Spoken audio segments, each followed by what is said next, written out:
Hello everyone, welcome back to another episode of the Adequate Kitchen. Today we'll be making a new recipe, and that recipe is carrot bread.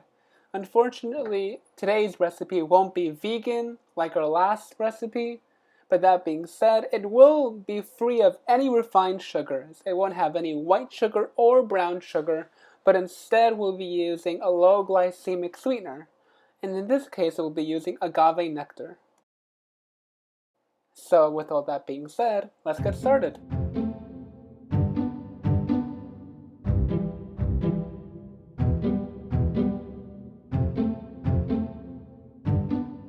To begin, we're going to take a large bowl and crack 2 eggs into it. With our eggs in the bowl, we can continue adding our wet ingredients, and that includes half a cup of canola oil. Quick note, you can really use any type of oil you want, but I use canola oil because that's what my mom buys at the store. End of quick note. After adding the oil, you can go ahead and add 2/3 of a cup of agave nectar. With our oil and agave in the bowl, we can go ahead and add in our star ingredient, 1.5 cups of shredded carrots.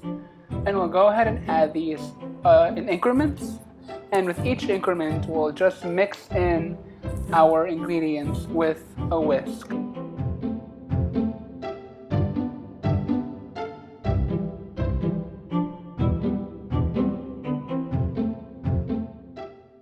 Now that we've prepared our wet ingredients, we can go ahead and begin working on our dry ingredients. And we're back! So what we're going to do now is we're going to take this smaller mixing bowl, put our signature colander / sifter on top of it, and get our flour, which is our first dry ingredient. We're going to go ahead and take 1.5 cups of flour, which is right here, and just carefully pour it onto our sifter and gradually add it into our bowl.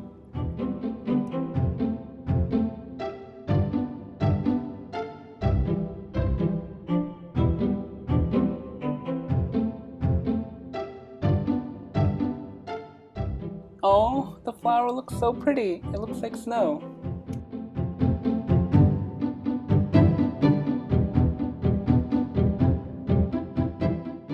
Now that we've added our flour into our bowl, we can go ahead and move on with the rest of our dry ingredients. The first of which is 3/4 of a teaspoon of baking soda. Let's just add that onto the sifter and sift it in. And this is followed by 1/2 teaspoon of salt. Let's just plop that right in. Followed by both a teaspoon of both nutmeg and cinnamon.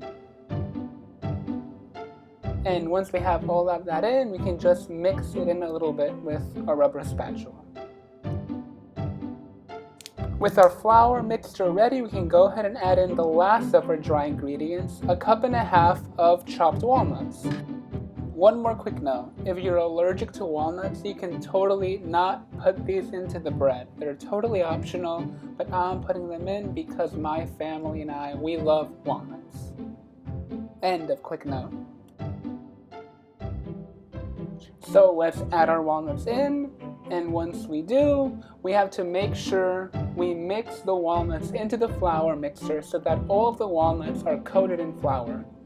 Because if these walnuts aren't coated in flour, they could possibly sink to the bottom of our mixture when we mix our dry and our wet ingredients. So make sure you properly coat your walnuts in flour.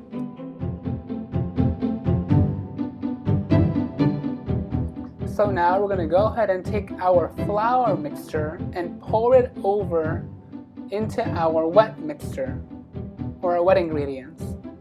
Okay, so once we have that done, we're going to go ahead and take a rubber spatula and carefully fold the ingredients into each other.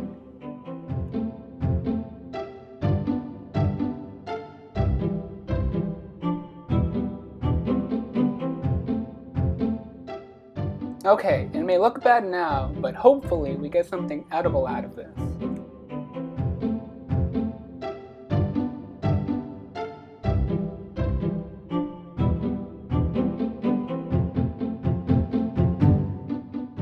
Now that we've mixed in both types of ingredients, we can go ahead and put this aside and begin preparing our bread tin for the batter. Like in our last video, the first thing we're going to do is we're going to take this olive oil cooking spray and spray the tin. It didn't affect the flavor last time, so I'm sure it won't affect the flavor this time. So let's start spraying now. So with our tin grease, we can go ahead and begin to flour it. I'm pretty sure all of you know how to flour a tin or anything really, so we're going to go ahead and skip this. Now we're finally going to add our bread batter into our tin.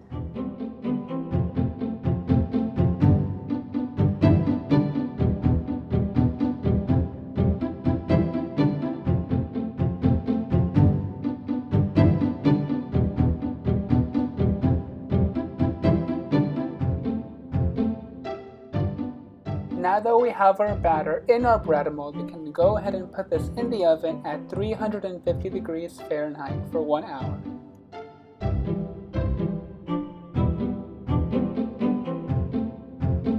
Oh my god, yes, it looks like bread.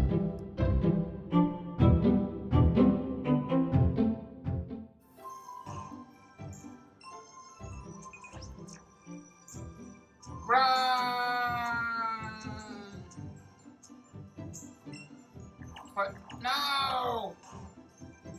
Run, Snorlax! Run!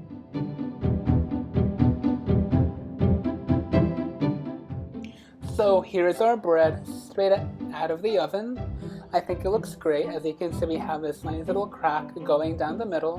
What we're going to do now is we're going to take this fork right here and stick it down the middle of the bread. And this is mostly done just to make sure the bread is cooked all the way through. And as you can see, the fork isn't wet, it's just covered in the bread, so we can go ahead and assume the bread is fully cooked. And now we're just going to let the bread rest at room temperature so it can cool down for about an hour.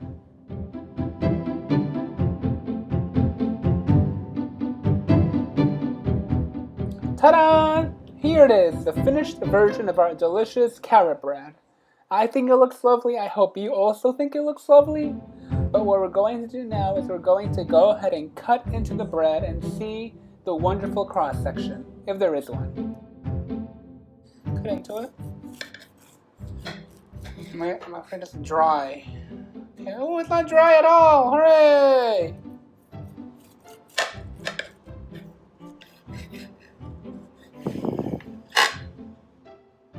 Okay, ooh, look at that.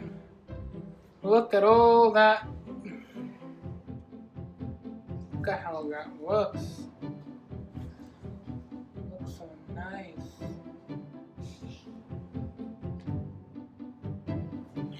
Hey, oh my god, look. Let's look at this. Ooh, it's so moist. Hooray, it's not dry. So as I said before, here is our finished product, and I think it came out pretty well. It's springy, it's spongy. If you press on it, it just springs back to how it was. But yeah, if you like the video, feel free to leave a like, leave a comment, and if you want to see me make more desserts or food in the calm but chaotic way, feel free to subscribe and join the Adequate Kitchen family. Yeah, and that's it. Bye everyone, have a good day.